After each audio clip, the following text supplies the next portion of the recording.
আমাদের 58 দিনে অবরোধ শেষ। এখন আমরা ইনশাল্লাহ বোটবাটি গুছাইয়া সাগরে যাব।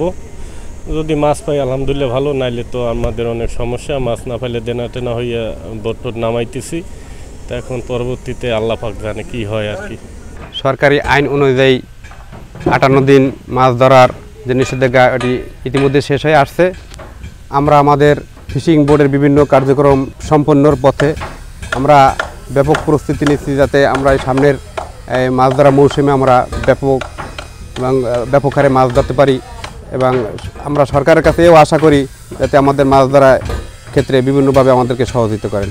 এই অবরোধের ভিতরে আমরা সরকারের কোনো অনুদান পাইনি এবং কোনো মেম্বার চেয়ারম্যানে কোনো অনুদান আমাদেরকে দেয়নি। সরকার যে অবরোধটা দিয়েছে আমরা মহিপুর দিয়ে আমরা পালন করছি, আরও ভারতের সাথে মিলিয়ে দিয়েছে, তাতে আমরা খুশি হয়েছি। এখন জাল পাল্লা সারিয়ে অবরোধ শেষ হইলে আমরা সাগরে যাম বড় মাছের আশায়। আমরা এখন সাগরের দিকে কাজ টাজ করে যাব মাছের উদ্দেশ্যে। যদি মাছ হয় তাহলে তো আমাকে লাগতে পারে, আর যদি মাছ না হয় তো আমাদের পথভ্রষ্ট হবে। আমাদের কলাপাড়া উপজেলার সমুদ্রগামী সকল বোট মালিক সহ আড়তদার সকলে প্রস্তুত আছেন নতুন করে সমুদ্রে যাওয়ার জন্য।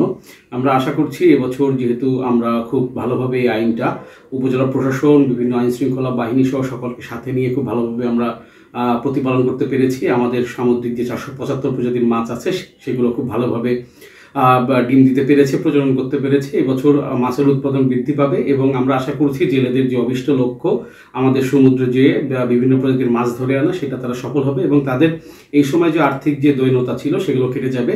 আপনি জানেন যে ইতিমধ্যে সরকার কর্তৃক জেলেদের যে প্রণোদনার চাল ইতিমধ্যে আমরা প্রত্যেকটি জেলে পরিবারের কাছে পাঠিয়ে দিয়েছি। আশা করছি যে এই চাল তারা পাওয়ার ফলে তাদের যে অর্থনৈতিক যে একটা দৈন্যতা সেটা কিছুটা হলেও লাঘব হয়েছে এবং আমাদের এই বছরের সামগ্রিক যে অভিযান এটা সফল হওয়ার কারণে আমাদের দেশের সামুদ্রিক মৎস্য উৎপাদন বৃদ্ধি পাওয়ার সাথে সাথে সামুদ্রিক মাছের দামও আমাদের দেশের বাজারগুলোতে কমে আসবে বলে আমরা আশা করি।